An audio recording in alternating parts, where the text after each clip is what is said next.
Japonia, kraj, w którym historia splata się z nowoczesnością, tradycja z futurystycznymi wizjami, a cisza górskich świątyń przeplata się z hukiem wielkich miast. W tej podróży nie pójdziemy utartym szlakiem. Pokażę Wam Japonię taką, jakiej nie znajdziecie w przewodnikach. Będzie intensywnie, momentami absurdalnie, czasem niebezpiecznie, ale zawsze prawdziwie. Serię filmów o Japonii zaczniemy w Nagasaki i Hiroshimie, miastach, które w jednej chwili zmieniły bieg historii świata. Spróbuję to poczuć na własnej skórze. Czy Holandia istnieje w Japonii? Tak, choć brzmi to jak żart. W krainie wiatraków i drewnianych domków spróbuję zrozumieć, dlaczego Japończycy postanowili odtworzyć kawałek Europy na swoim podwórku. Godzilla, narodowy potwór Japonii. Poszukamy jej tam, gdzie mogłaby naprawdę się ukryć. Wśród wirów morskich, w ciemnych uliczkach Tokio i na odludnych wzgórzach. Spędzę noc w namiocie na opuszczonej wyspie Ikeshima. Miejscu, gdzie kiedyś tętniło życie górników, a dziś pozostały tylko opuszczone bloki i wiatr hulający po pustych ulicach. Potem ruszę do tajemniczej wioski, w której żyje 10 razy więcej kukieł niż ludzi.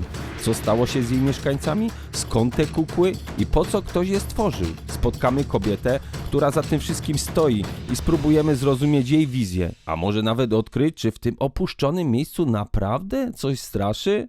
Wyspa Miyajima i góra Misen, miejsca, które od wieków były schronieniem dla duchowych poszukiwaczy. Tutaj buddyjscy mnisi praktykowali medytację, a w lasach wciąż można poczuć coś nieuchwytnego. Coś, co sprawia, że człowiek zatrzymuje się na chwilę i oddycha głębiej. Przejdziemy też drogę z samurajów, nie tylko za dnia, ale i w nocy. Czy klimat feudalnej Japonii wciąż można tu wyczuć? Czy duchy dawnych wojowników nadal snują się wśród kamiennych ścieżek? Potem obejdziemy wszystkie 5 jezior wokół góry Fuji. Każde z nich ma swoją historię, swój klimat i swój niepowtarzalny widok na najsłynniejszy szczyt Japonii. Z kolei na drugim biegunie czeka Fuji-Q, park rozrywki, gdzie rollercoastery osiągają absurdalne prędkości, a grawitacja traci sens. Sprawdzimy, jak wygląda japońska definicja adrenaliny. A skoro już o wyścigach mowa, wbiegniemy na tor Formuły 1 z Suzuka tuż przed wielkim wyścigiem. Czy uda nam się poczuć dreszcz emocji jeszcze zanim bolidy w ogóle ruszą? A na koniec Sakura, czyli kwitnienie wiśni. To nie tylko zjawisko przyrodnicze, ale to moment, kiedy cała Japonia zatrzymuje się, by celebrować ulotne piękno.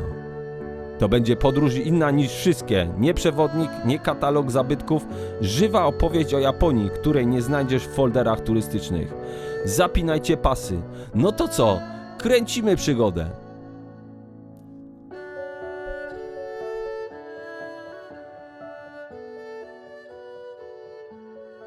Jest, słuchajcie, moi drodzy, wzruszyłem się, aż mnie przytkało trochę, bo jestem w końcu, po tylu latach marzeń, w końcu jestem na japońskiej ziemi. Mam bardzo dobre przeczucia co do tego miejsca. Zawsze marzyłem, żeby tu przyjechać. Wymęczony, zmiażdżony, idziemy do emigracji. Jest, moi drodzy, przekroczyłem granicę Japonii, jestem oficjalnie na ziemi japońskiej. Jak oni tu mają tu wszystko, słuchajcie, tak przemyślane, nawet te formy, które trzeba wypełnić, jedną, gdzie się będzie, ileś dni, jaki samolot, tak zwracałem uwagę, bo dostałem to wcześniej od stewardessy w tych chińskich liniach i wypełniałem to podczas lotu. Lot trwał trochę więcej niż godzinę z Szanghaju. Chciałem powiedzieć tu o lotnisku, jest bardzo przyjemnie, nie ma jakichś takich zabudowań szklanych, tak jak na niektórych lotniskach, że się przechodzi i nie wiadomo, czy człowieka zamkną, czy coś, są zwykłe, takie najprościejsze jakieś biurka, wszyscy są tacy uprzejmi, to wszyscy z samolotu od razu widać, kto jest Japończykiem, a kto był Chińczykiem, bo widać nawet po bagażach albo po formie grzecznościowej, każdy czeka na swoją kolej. Był jeden tylko pas, bo to jest stosunkowo małe lotnisko, jest jeden pas do odbioru bagażu i nie ma takiego przepychania jak na innych lotniskach, że każdy tam stoi i prawie go wciąga na ten pas, a jeszcze bagaż nie jedzie. Tutaj nie, tutaj jest odwrotnie. Ludzie stoją z tyłu, jak bagaże się pojawiają, to widzą z daleka i podchodzą, żeby nikomu nie blokować. Każdy przepuszcza. I to nie tylko mnie, bo widać, że no, jestem z innego kraju, tylko między sobą. No dla mnie to jest taki szok kulturowy, bo aż oczywiście to nie znaczy, że w Europie nie ma takiej życzliwości, ale nie aż w takim stopniu, że wszyscy z takim szacunkiem, nikt się nie drze, nikt się nie podnosi głosu, tylko chyba ja teraz tu. Pierwsze lotnisko, na którym nikt mi nie wciska taksówki. Nikt tu nie podchodzi, wszystko można sobie jak się chce, to można skorzystać. Właśnie idę poszukać wymiany gotówki. No i tyle. I później się podzielę z Wami, jak to resztę wyglądało, jak zbiorę myśli, bo na razie to euforia przygniata wszystko. I w końcu Japonia jest. To jest niesamowite. Poszedłem do turystycznego biura zapytać po prostu, gdzie mogę kupić bilet na autobus, chociaż przechodziłem obok i nie zauważyłem tej euforii. Pani wyszła specjalnie i mnie spokojnym krokiem zaprowadziła i pokazała dokładnie, gdzie mam jeszcze się ukłoniła. Kosmos, kosmos, co tu się wyprawia w ogóle? Ale kultury nabiór. Zapytałem o kantor, a tu maszyna. Wszystko jest na maszynę. Jaki kurs? 134 za dolara. Zaraz sprawdzimy. To słabiutko bardzo. Tu mamy przystanek i gas ticket. Też maszyny. Okej, dobra, kupujemy. For Nagasaki. 1200, adult one way.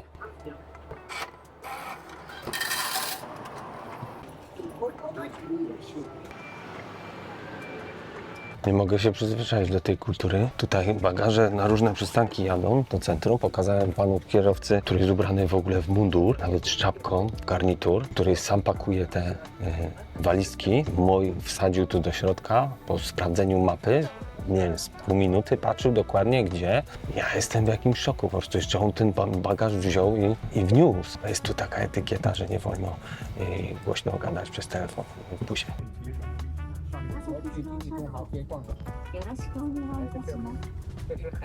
Wysiadłem z autobusu i mam na piechotę około kilometr do hostelu. Nie mogę uwierzyć, jak tutaj jest czysto, jak to wszystko jest takie przemyślane, poukładane. Szok. O, jaki klimatyczny tramwaj jedzie, patrzcie.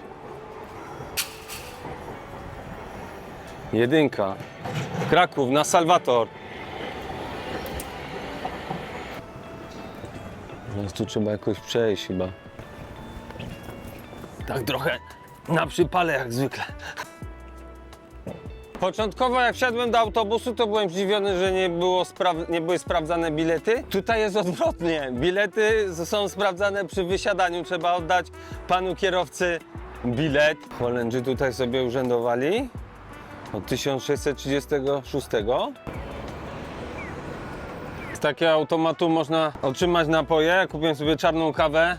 Koszt 100 jenów, czyli 2,5 zł. Co ciekawego, obok zaraz jest kosz z recyklingiem. To jest chyba jedyne miejsce, gdzie widziałem tutaj kosz. I słyszałem, że koszy w ogóle nie ma. Zaraz znajdę gdzieś hostel. No, to teraz już jesteśmy w domu. Taka klatka. A tu jest hostel bezzałogowy. O, jestem przydzielony. To tu. Elegancko. Dobra, co jest w tym pakiecie? Pan Michał Rusin, klucz do sejfu chyba, długopis, żeby wypełnić coś. Tu mamy, ile kosztuje pranie, 14:20, czyli tak, żeby w nocy nie robić. Pranie kosztuje 2,5 zł, suszenie 2,5 zł za 10 minut. Można kupić sobie szczoteczkę, zatyczki do uszu, 2,5 zł, ręcznik też za 2,5 zł, wszystko 100 jenów. Wybiegłem szybko na miasto, moi drodzy, bo chciałem zdążyć przed zamknięciem banku, żeby wymienić gotówkę, ale nie jest to taka prosta sprawa. Znaczy, sprawa jest prosta. Są maszyny, takie bankomaty, wsadza się walutę i wypłacają w jenach, tylko że przelicznik jest katastrofalny, nawet 15% różnicy, więc kosmos. Poszedłem, znalazłem bank, szybko wybiegłem, bo do 15, dzisiaj jest piątek, było za 17:15. Wyskoczyłem, w banku nie wymieniają, więc będę musiał jakoś chyba pokombinować. Nikt tu po angielsku nie mówi, jestem w jakimś shopping center.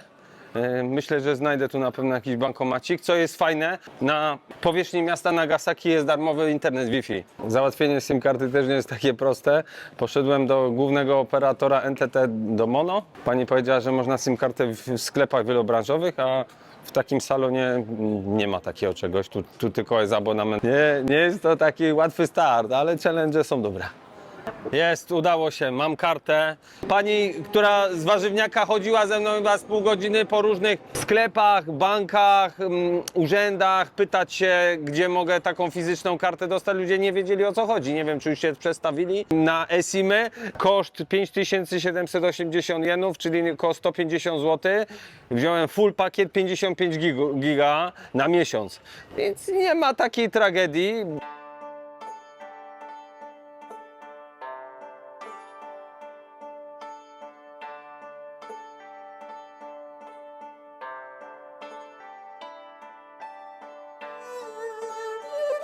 Wyszedłem z Maka, byłem coś zjeść z okropnie niezdrowego, potrzebowałem tych kalorii, ale nie o tym chciałem mówić. Słuchajcie, nie przeżyłem w życiu takiego doświadczenia, zwłaszcza w takim miejscu jak Złote Łuki, żeby jeść w ciszy. Sala około 35-40 osób, nikt nic nie mówi.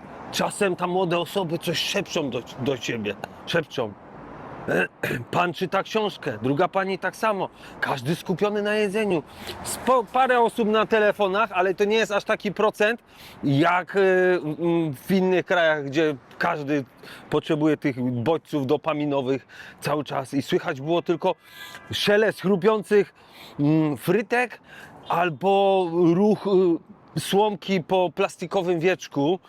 No rozwaliło mi to głowę, jestem tu 3. godzinę, ale te różnice i to wszystko, dlatego odszedłem, co niesamowite, odszedłem trochę z boku, bo tutaj ludzie też nie dość, że wewnątrz nic nie mówią, to taka etykieta jest, to na zewnątrz też raczej nie podnoszą głosu, a ja no, trochę mam donośny głos i chciałem odejść i tym się z wami podzielić. Niebywałe jak to tak można? No muzykę było słychać w McDonaldzie, czajcie? Muzykę i to taki spokój ogarniał. To jest chyba ten japoński zen, nawet w Złotych Łukach. Dzień dobry moi drodzy. Muszę trochę ciszej mówić, bo znajduję się w hostelu w Nagasaki. To jest mój pierwszy dzień, nasz pierwszy dzień poznawania Japonii. Trochę od tego utartego szlaku, którymi wszyscy turyści podążają. Więc będziemy przemierzać przez takie lokacje gdzieś na wsi, losowe, gdzie nas intuicja poprowadzi. Ale na początek, zanim uderzymy w Nagasaki, a jutro na Countryside, chciałem wam pokazać hostel, jaki tu jest. Taki hostel bezzałogowy. Tu mamy living, hamak, na którym wczoraj się bujałem. Pełną informację na temat tutejszych atrakcji, mapę. Można też wypożyczyć sobie ręcznik, mniejszy, większy, suszarkę. Płaci się 100 jenów, czyli to jest 2,50. To jest taki kredyt zaufania, że po prostu się wrzuca do skarbonki, jeżeli chce się coś stąd kupić, szczoteczkę. Też 2,5 zł kosztuje. Mamy lodówkę, na której trzeba opisać datę i to jest bardzo mądre, bo w wielu hostelach spotkałem się z tym, że po prostu jedzenie gniło. Bierzemy karteczkę, wpisujemy imię, datę. Lodówka to w ogóle wygląda, jakby wczoraj była kupiona. Kuchnia jak w domu. Wszelkie różne tutaj przyrządy, gadżety, nawet zestaw taki, co jest zawsze potrzebny, czyli olej, sól, przyprawy. Jakieś tostery, to oczywiście tu mamy segregację taką na wyższym poziomie. Można sobie zrobić kawę, herbatę w eleganckiej filiżance, nie w jakichś plastikach. Tu mamy widok na Nagasaki z tej strony. Zwróciłem uwagę nawet, jak oni tu parkują. Słuchajcie, no jest prawie jak od linijki. Wczoraj pochodziłem trochę po Nagasaki i rzuciło się mi w oczy, jak oni tutaj są tacy, może nie perfekcyjni, tylko tacy przestrzegający zasad i wszystko jest takie spokojne. No, wczoraj naciągnąłem mój barometr spokoju bardzo wysoko po tych hucznych przeprawach przez Hongkong. Jeszcze chciałem wam pokazać toaletę. Nie wiem, czy ktoś tu jest.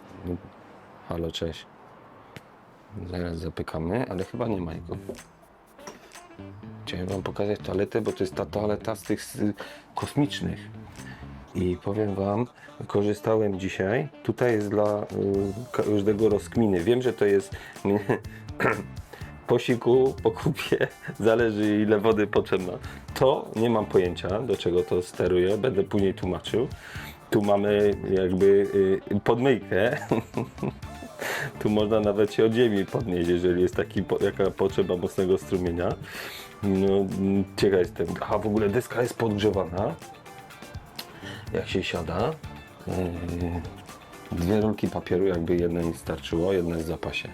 No. To tak chciałem pokazać, to wiem, że kibel, wiem, głupie, ale po prostu inne, tak? A o to w tym chodzi, że nie spotkałem się w tych moich podróżach, żeby pokazać Wam coś, co może Was zainteresować takiego innego. Świetnie się spało, super materac, w ogóle przemyślane, nawet save jest taki pod jakby u góry, nad łóżkiem. Każdy ma prywatny taki sejm, można sobie zamknąć, wziąć kluczyk. Tu jest taki bardzo duży kredyt zaufania. Living jest czynny, wszystkie zasady są opisane. Living jest czynny do północy, żeby pewnie nikt tutaj nie siedział. Automatycznie się drzwi zamykają, a teraz po prostu uderzamy na miasta. Szkoda tracić czasu.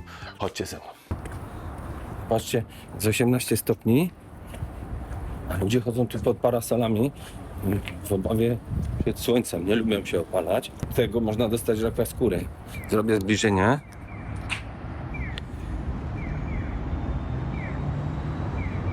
Kawa z rana jak śmietana musi być energia, chociaż mam bardzo dużo energii, pomimo że jestem jeszcze dalej niedospany, ale jestem do tego przyzwyczajony. Jak się chce dużo podróżować, trzeba się godzić na pewne ustępstwa. Mogłem być w 8 godzin za $270, ale wybrałem 10 godzin czekania na lotnisku, no i zapłaciłem $120 mniej, więc ja sobie tak podchodzę do tego, czy te 10 godzin mnie zbawi, a $120 na tej etapie mojej kariery YouTube'owej to jest, zależy od kraju, ale nawet i dobre kilka dni podróżowania, może czasem nawet i tydzień, zależy od kraju.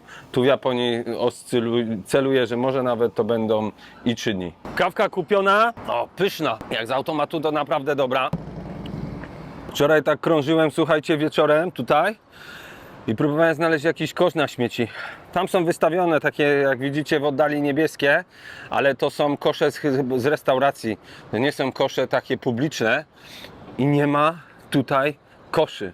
Próbujemy się też nim przejechać. Dzisiaj nas trochę czas goni, bo jutro chcę już wyruszyć w trasę bardziej przygodową. Nie tylko krążyć po mieście, ale dzisiaj jesteśmy tu i teraz. Jak to wszystko jest tak poukładane jak z klocków. Maszyny vendingowe są tutaj na każdym kroku. Jeszcze jedna sprawa, muszę się nauczyć trochę jakichś japońskich słów, bo jak na razie to tylko 2 znam, konnichiwa, czyli cześć, i arigato, czyli dziękuję. Ale ten język jest moim zdaniem może nie prosty, ale dużo prościejszy niż inne azjatyckie języki do nauki.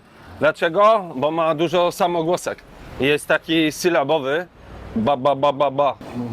Mosburger. Jakie tu mamy ceny? Sprawdzimy. Może by co skubnął. 23 zł z napojem i z frytkami. Spoko ceny. Zjem takiego japońskiego burgera. Wjechałem tutaj do tej lokalnej burgerowni. Pani bardzo uprzejma, nawet pytała, czy mam kartę. Dostaję numerek. Klasycznie reszta zapłaciłem około 24 zł za chicken umami burger w zestawie. Z tym będziemy pałaszować. Nie chcę tutaj tak skakać z tą kamerą, chociaż bym chciał. Ale może z odległości coś pokameruję, trzeba czekać na wezwanie numerka. Nie jest łatwo się tutaj z ludźmi porozumiewać, ale wszyscy są bardzo wyrozumiali. Czekają, nawet kolejka się przesuwa. Nie odczułem żadnego takiego zdenerwowania wśród innych ludzi, tylko wyrozumiałość, że ktoś po prostu nie mówi po japońsku i używam translatora. Wszyscy konsumują na spokojnie i ja też będę się do tego stosował, więc nie będę jakoś specjalnie głosił. Siadnę sobie tu w kącie i czekam na swój posiłek.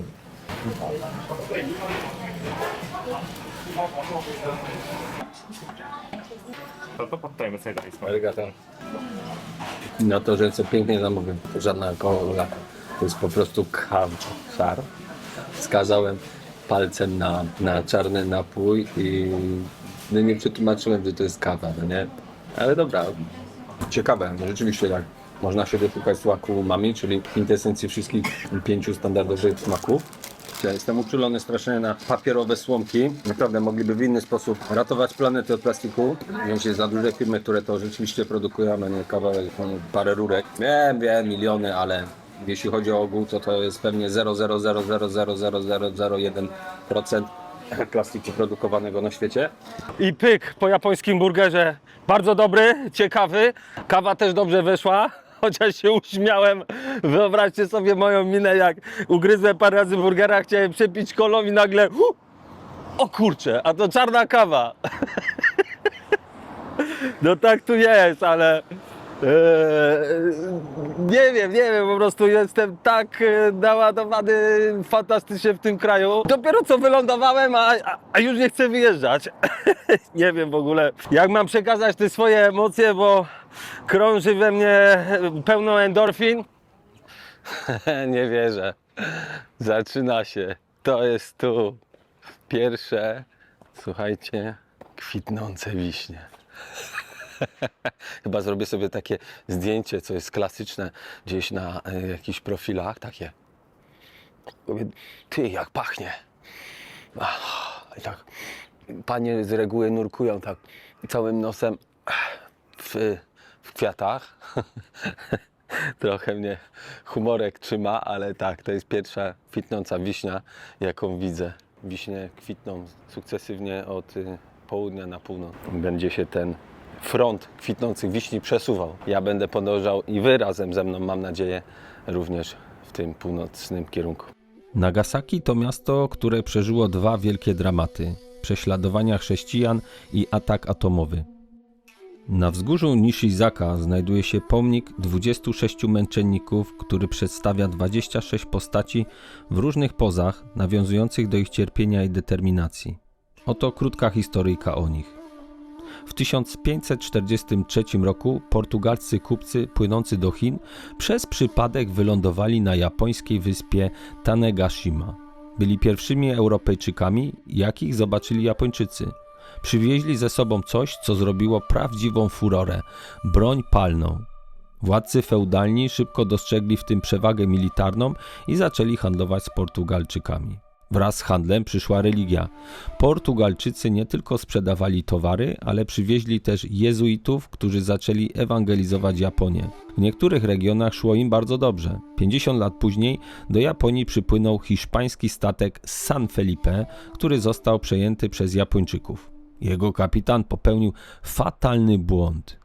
Chcąc ich przestraszyć, przechwalał się, że Hiszpanie zawsze wysyłają misjonarzy jako pierwszy krok przed podbojem danego kraju. Shogun Toyotomi Hideyoshi usłyszał to i uznał, że chrześcijanie to wielkie zagrożenie. Natychmiast nakazał aresztowanie 26 osób, w tym franciszkanów, jezuitów i japońskich wiernych, którzy byli podejrzewani o spisek z Europejczykami. Przepędzono ich pieszo z Kyoto do Nagasaki, to ponad 900 km, jako przestrogę dla innych chrześcijan. Wielu z nich miało obcięte uszy, żeby wszyscy widzieli, kim są. 6 lutego 1597 roku na wzgórzu Nishizaka w Nagasaki stracono 26 chrześcijan. Męczennicy nie umarli jednak w milczeniu. Zgodnie z zapisami w trakcie egzekucji śpiewali pieśni religijne i modlili się, a jeden z nich, młody chłopiec Luis Ibaraki, nawet uśmiechał się do oprawców, pokazując swoją niezłomną wiarę. Po ukrzyżowaniu 26 męczenników prześladowania tylko się nasiliły. Wydano oficjalny zakaz chrześcijaństwa. Kościoły spalono, misjonarzy zabijano, a japońscy chrześcijanie musieli zejść do podziemia. Japonia zamknęła się na świat. Przez 250 lat kraj był całkowicie odizolowany, a wszelkie zachodnie wpływy zostały odcięte. Przez czas izolacji tzw. ukryci chrześcijanie Kakure Kirishitan praktykowali wiarę w tajemnicy. Co ciekawe, chrześcijaństwo nie zniknęło całkowicie. Kiedy Japonia otworzyła się ponownie na świat w XIX wieku, w Nagasaki odkryto całe wspólnoty, które potajemnie przekazywały wiarę przez pokolenia, nie mając żadnego kontaktu z Europą. W muzeum obok pomnika można zobaczyć autentyczne relikwie tych, którzy zginęli. Wśród nich są fragmenty kości symbolizujące ich cierpienie, kapelusz jednego z męczenników, który przetrwał próbę czasu, a także zakrwawione szaty, wciąż noszące ślady tamtych dramatycznych wydarzeń. W 1981 roku to miejsce odwiedził Jan Paweł II, oddając hołd tym, którzy mimo prześladowań nie wyrzekli się swojej wiary. Jego wizyta była symbolicznym momentem, mostem między odległymi epokami, przypomnieniem, że historia wciąż ma echo w teraźniejszości. Dziś pomnik stoi w ciszy, patrząc na miasto, które przez wieki zmieniało się i rozwijało, ale pamięć o 26 męczennikach nie zniknęła. Nadal inspiruje, skłania do refleksji i przypomina, że wiara potrafi przetrwać nawet w najtrudniejszych czasach. To jest też ciekawe rozwiązanie, że chodniki w wielu miejscach nie są zbudowane fizycznie, tylko są zaznaczone liniami. Ma to swój sens. Wcale nie potrzeba aż tak dużo miejsca dla ludzi do chodzenia. Autami ludzie tu jeżdżą spokojnie. To też jest ciekawe, że jest na przykład tutaj kanał. To nie mogę się wysłowić. Zawsze miałem takie poczucie, że ludzie w Japonii to pędzą, że są takimi mrówkami, tytanami pracy. W ogóle, że tutaj 8 dni w tygodniu po prostu są skupieni na pracy. Zupełnie rozbiło to, rzeczywistość rozbiła mój pogląd w tym temacie. Ludzie są bardzo spokojni. Taki zen od nich płynie. A, tu skręcamy w lewo. Cisza, spokój. Tutaj panowie jakieś roboty robią. A my skręcamy tu. Pani idzie pod parasolem. Normalnie sterylnie to wszystko jest. I te małe samochodziki takie. I ciekawe, tu jest jakaś pozostałość drewnianego budynku. Wplecione w to są budynki betonowe. Dajcie znać w komentarzach, czy wam się podoba takie czasem wyluzowanie. Jest też mistrz Zen, czyli kot. Tutejszy chyba jakiś dachowy. Kici, kici, kici, kici, kici, kici, kici. Guzik to nie działa z tym kici, kici. Halo? Halo? Cii. Teraz działa. Ja się tak pogrążę kulturalnie, że jak wrócę do Europy, już nie mówię gdzieś do Afryki, to będę musiał na jakiś detoks chyba iść. W kolejnym odcinku zabiorę Was w podróż śladami jednego z najbardziej dramatycznych wydarzeń XX wieku. Pokażę Wam miejsca w Nagasaki, które wciąż noszą ślady wybuchu bomby atomowej. Od hipocentrum eksplozji, które widzicie na obrazku, przez Park Pokoju, aż po Muzeum Bomby Atomowej i fragment szkoły, który jako jedyny budynek przetrwał aż do dziś.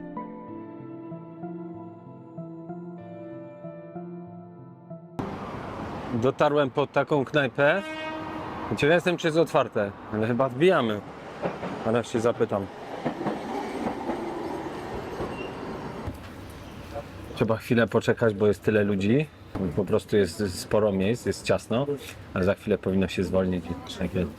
No, jestem bardzo, że tak powiem, zaciekawiony, bo oni tu w ogóle buty ściągają do jedzenia. Siedzą w takich ciekawych jakby stolikach.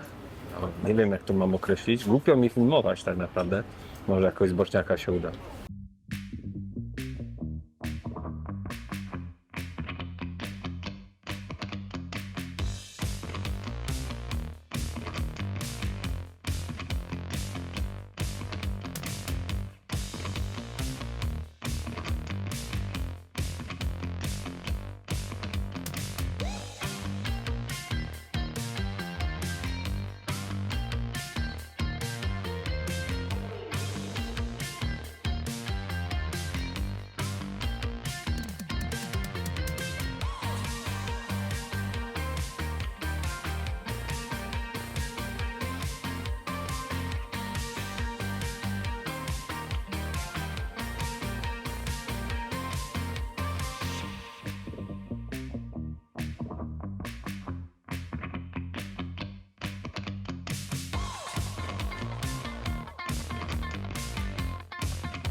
Arigato. Słuchajcie, zamówiłem sobie taki napój z imbirem. To jest jedno, przepyszny, gazowana woda.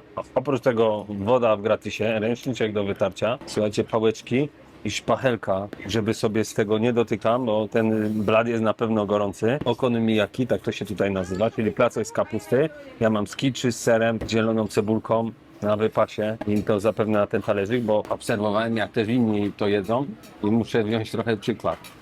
Nie mieli nic przeciwko, żeby filmować, więc zapytałem grzecznie. No to wcinamy. Odgradzamy sobie kawałek tego okonomiyaki, bo on już jest pocięty. Zobaczcie, jak się to ciągnie. Jakie jest fantastyczne ma kolory. Placek jest ogromny. To jest w ogóle chyba na 2 osoby, bo przyszła teraz para i zamówili sobie tylko, widzę, jeden. Nie ściemniam. Przepyszna tam. I ten ser z tą zieloną cebulką robi robotę. Jeszcze nie doszedłem do kimchi. Ciągnie się niesłychanie. Spróbujmy kimchi. Pytał się pan, czy majonez jest ok. Aż mi ser wyleciał z ust. Takie dobre kimchi. Ja tu zostaję. Coś wspaniałego.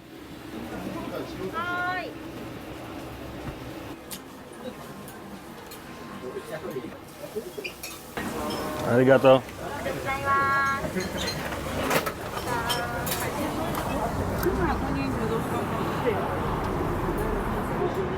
Wow, powiem tyle. Zagięły mnie te smaki. Tańcowało u mnie na podniebieniu niczym muzyka Vivaldiego przy porannej kawie w słoneczku nad brzegiem morza.